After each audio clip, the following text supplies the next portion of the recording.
Okay, so we'll get started. If anybody wants to join us, it's not a hard thing to just jump right on in. So let's start with, we always start with spine and hips because they're kind of your base. So start standing up. Think about this rectangle, hip bone, shoulder, shoulder. Here's your rectangle. So you're trying to keep that even. So when you collapse and one shoulder drops, or when you lean forward, that's just a weakness in the back, not pulling you up, or that's just a weakness in the opposite oblique, not pulling you back up, right? So keep trying to check in with that rectangle as we go. So starting balancing on one leg, again, not tilting, but pick up the right foot and imagine you're trying to take the leg up and over a hurdle. So do 10 of those and check if it's your right leg that's moving, check that it's your left shoulder that is not dropping. So your body will always try to like do something weird to help out the body. And for this, you should just tell the body to just check out. The hips got it. The back doesn't need to help cheat. So 10 of these, you should feel like it's all one smooth circle. So there's no pause at the bottom. There's no pause at the top. And when you're done with that, just switch directions. So stay on that same leg and now go in reverse. So you're just switching which order of the leg is firing. So glute is now firing first, then hip, and lowering it back down. So 10 of these.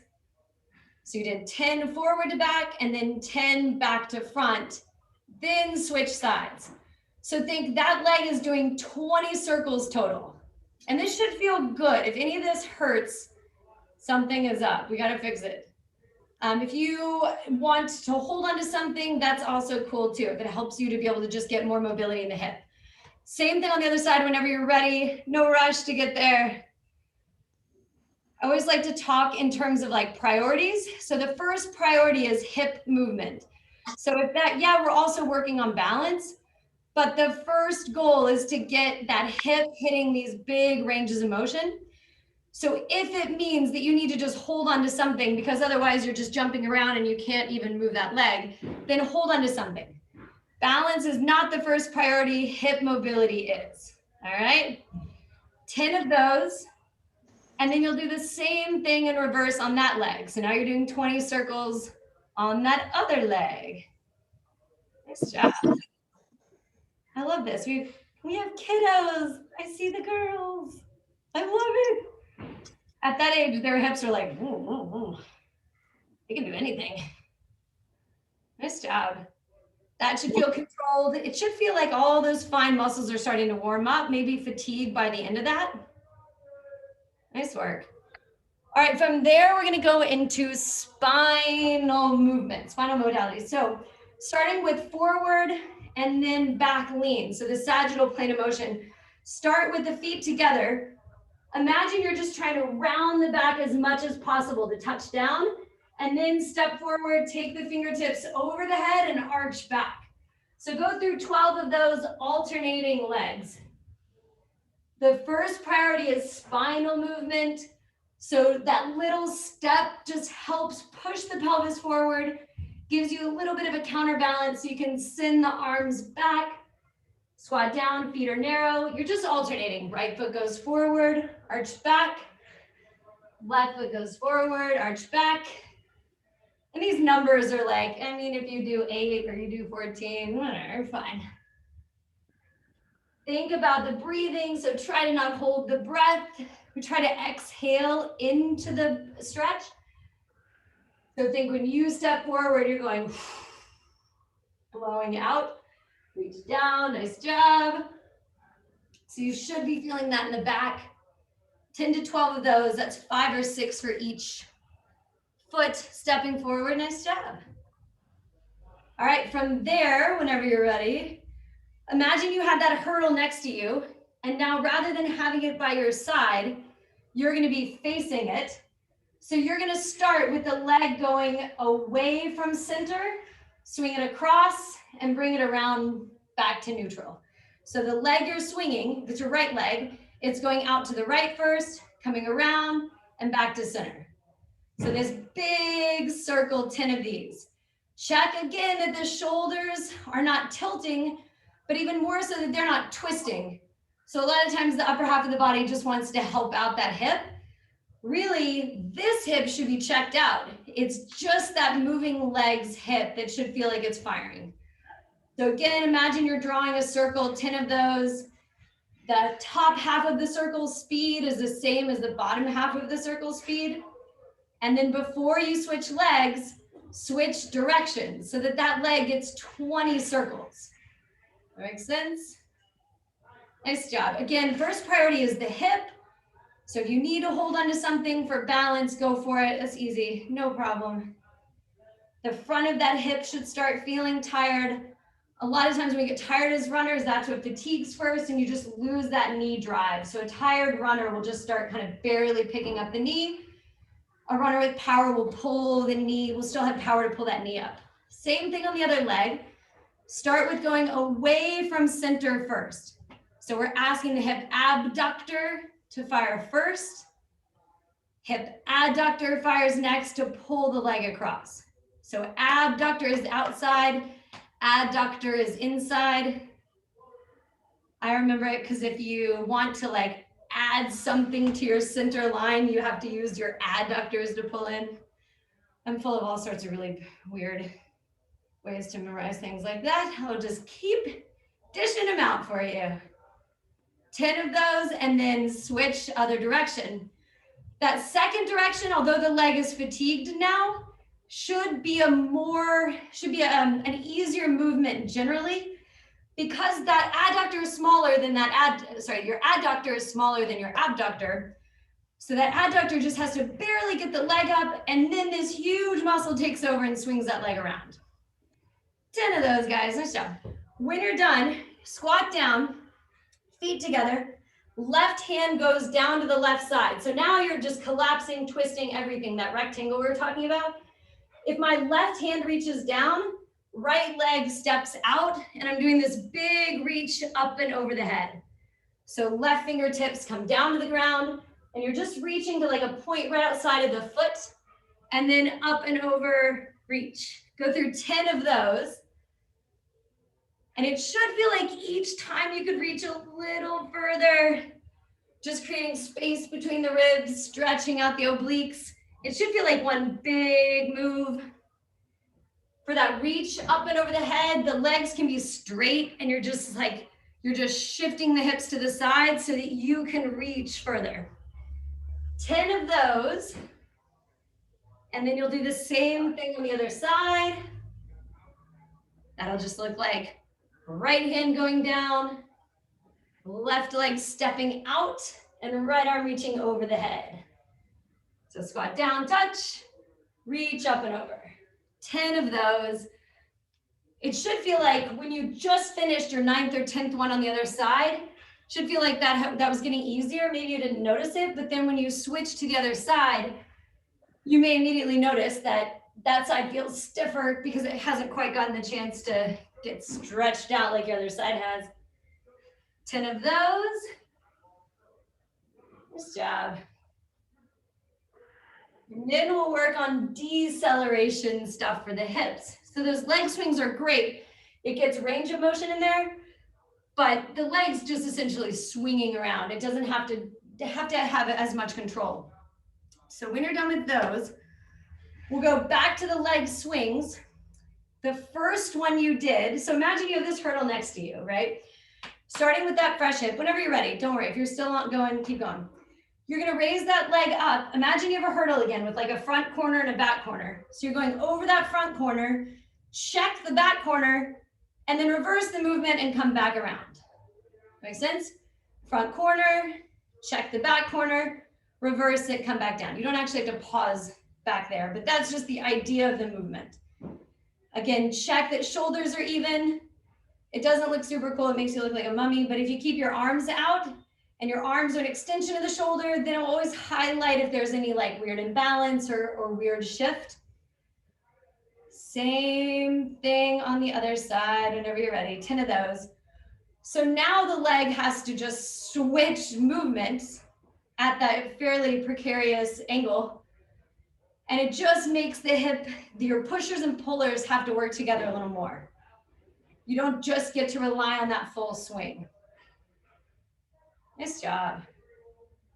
And same thing on the other side whenever you're ready. Sometimes that balancing leg gets almost as tired as your swinging leg. That is totally normal and a good thing because it means it's fighting to not totally tilt, to not totally collapse. So go through 10 of those. It's a raise, swing back, reverse the movement, back to neutral.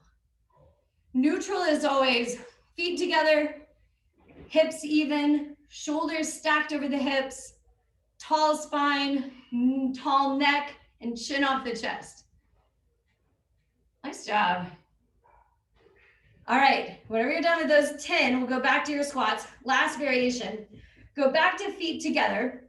Let's start with right hand. Right hand reaches around like you're trying to touch the heels, and then step out with that same foot, and you're just trying to open up the chest towards the right. So squat down. You can just tuck the left hand back behind your back if you just want to like get that thing out of the way. Open up the chest. Squat down, reach for the heels. Right foot steps forward, right arm opens up, kind of like a door or like you're presenting something. 10 of those. And if you want to start moving through these a little quicker, because just everything is fairly warm at this point, you've been moving for 11 minutes. Go for it as long as it just feels good. Rotational is always the third angle of movement that we do, or transverse, some people call it. And that's because it's the range of motion that you're more likely to get injured in. So it's always the best to like make sure you're really warmed up before you get there. When you're done with that, you'll do the same thing other side. Left hand reaches down, left leg steps forward, open up the chest to the left side. Narrow feet, squat down, reach for the heels, big rotation out wide.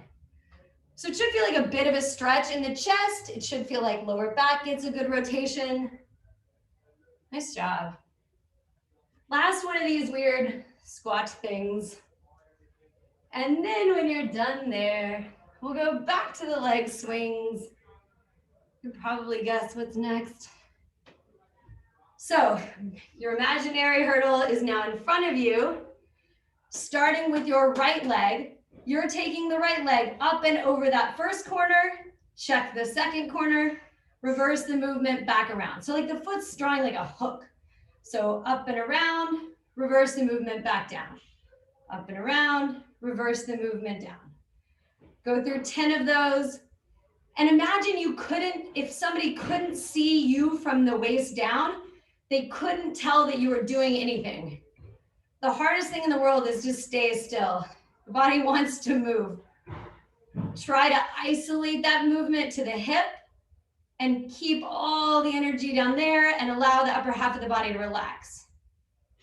I always go through this with the runners too. Make sure your hands aren't tense, your jaw's not tense, your neck's not tense.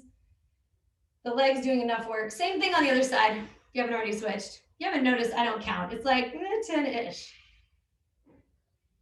I go until that leg feels tired and then I just move on. Fresh leg. And if you notice one leg is weaker than the other, one that's normal. But two, you can also then start always doing that one first. And I usually only say that you should do that because you want to make sure that if one leg truly is a lot weaker than the other, you don't want to do something on one leg that the other leg's not capable of, because then you're only further distancing their strength. Nice job. 10 of those, should feel good. And then we'll start going into plank stuff. Okay, so if you have a mat, if you want a mat, grab one.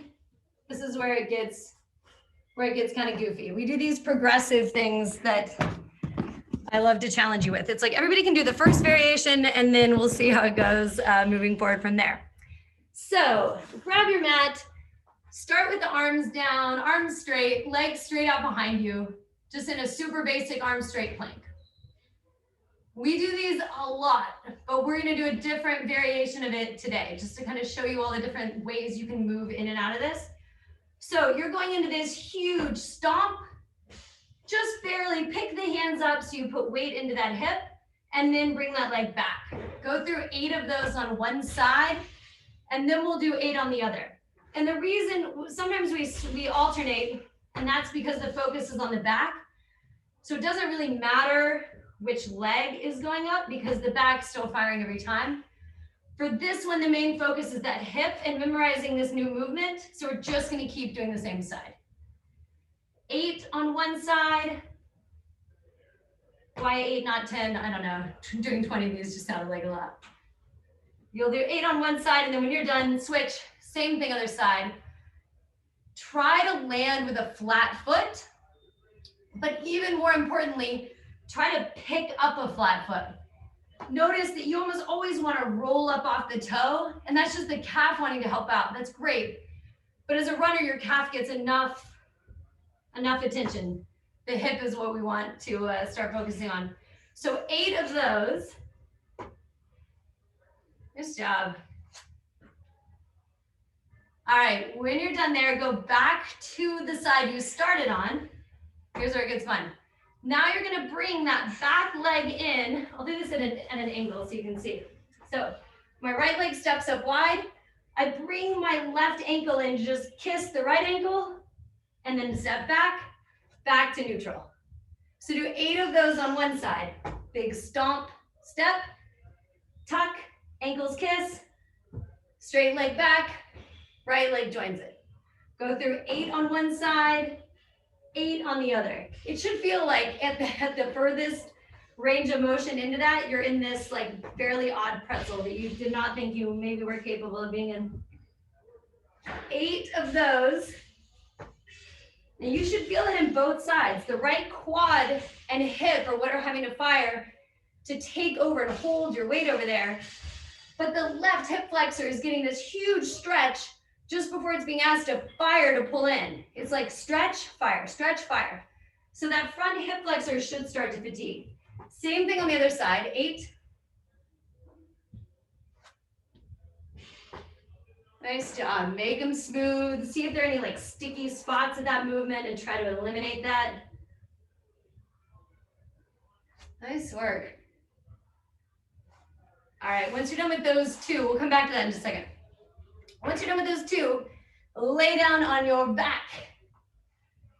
So we hardly ever do crunches, and mostly because as runners, what we're trying to do is like pull your back open. We're gonna do them here because we're just trying to make the abs do quick, quick, quick, slow. So legs are gonna be up, hands behind the head. Just imagine you're doing 3 quick crunches and then 1 slow hip raise. So quick, quick, quick, that's upper abs. And then that hip raise is lower abs. So go through 10 of those. It's just quick, quick, quick crunch, slow hip raise. Quick, quick, quick, slow. Elbows should be wide, chin should be off the chest. So think about the back being on like a board and you're wanting to bring the shoulders up with you. 10 of those. It should feel like it's just upper ab, upper ab, upper ab, and then lower. Nice. When you're done with those, nice job. When you're done there, we're gonna go back to plank and build on that big step. So flip back over whenever you're ready. It's fun to see people's little feet. Just little tiny feet up in the air. Those Aislyn's feet. All right, arms straight. Back to your straight arm plank. Yep. Okay, adding on to this. So you're gonna go wide step. This time, rather than just having the ankles kiss, you're gonna plant that foot down and push up the hands. Just come up to a straight stand with this like weird twisted curtsy lunge. Hands go back down, left leg goes back, right leg joins it. So go through 8 of those. It's wide right step, left leg tucks, and you just hold it in that curtsy lunge, curtsy position, and bring the spine up to vertical. Hands go back down, left leg back, right leg joins it. Go through 8 of those.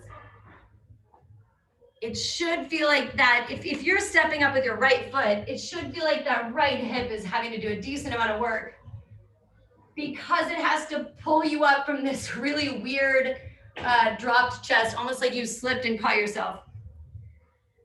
So we like to say this is like injury prevention stuff because it hits all these angles and weird asks out of the muscles that they're not normally used to. So that when you trip and fall, or if, I guess I should say if, when is such an awful thing. If you trip and fall, your body's like, I know this, I've done this, I've had this weird rotation, I've had to pull myself up from that, and you're a bit more resilient. Nice job. Same thing on the other side whenever you're ready, if you haven't already switched. Wide step, tuck the leg, vertical spine. Well done. Gotta make it look easy. Can't hear the heavy breathing. Maybe that's why. I'm breathing heavy. Good. We're doing a lot of hip opening stuff. It should feel good. Hopefully you didn't wear jeans today. Nice job. 8 on one side, 8 on the other. Yeah, perfect. All right. When you're done with those, lay down. Legs are tucked in tight. Similar kind of thing. You're going 3 crunches and then roll the lower half of the body up. Just like this little roll up. So quick, quick, quick, and that's all upper abs. Then just think about trying to get the knees like up to the chest. Try to lift the lower back up off the ground. So when you're ready, go into 10 of those. It's 3 crunches and 1 little roll up, knees tuck into the chest. Is Parker not here today? Parker always asks for more abs. I don't see him on here. How do I see everybody? Oh, there's a chat. See, these are things I don't know about. Rosia thinks I'm pranking you with funny movements. I do this just to laugh. Nice job, guys. It should feel good. I mean, it should feel tiring. Yeah, as much as you can keep the lower half of the body tucked in, the better. Nice. Okay, I told you it was gonna get weird. So we're gonna go back to the plank. As soon as you're done with those 10 little crunch, crunch, crunch hip lift series, arms straight, back to your plank. And sometimes I think I'm just able to do this because I have like awkwardly long arms or something, but so we'll see how this goes. Right leg steps out wide, right hand lifts up to make a window for that left leg to come through. Reverse that movement, back to plank. All right, so right foot stomps wide, right hand picks up so you make room for that left leg to come through. Send that left leg back, right foot joins it. And you don't have to do the arm lift pause thing. You can do that at the same time, just trying to help you get that sequence down. Go through 8 of those. So the most important thing that you can leave with today is just generally being more aware of where your body is in space, general body awareness, realizing different angles that you can move in comfortably and controlled. Same 8 on the other side. If that left leg steps up wide, it's the left hand that lifts up to make room for that right leg. This is breakdancing 101. Nice job. See, everybody can do it. I was so worried. Nothing to be worried about. Y'all are awesome. Nice, 8 of those, perfect. All right. When you're done there, last little bit, lay down on your back. We're gonna do a little combo of just 2 things. Arms straight out, legs straight out, everything comes in for a tuck. This is how we finished the class last week.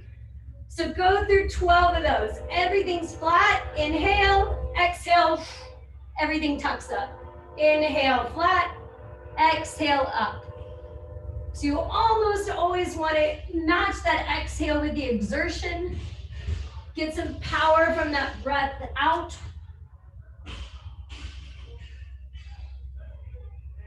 12 of those guys, 12-ish. Count to 10 and then do like a bonus 1 or 2.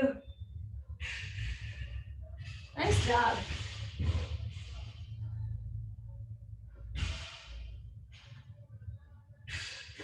Nice work. All right. From there, so many planks, sorry. All right, down onto a forearm plank. And you're gonna alternate. Stack the hips, reach the right fingertips up to the sky. Stack the hips, reach the left fingertips up to the sky. Go through 5 of those each way. So you're just doing this big rotation. Forearm, twist. Forearm, twist. 10 total, 5 on each side.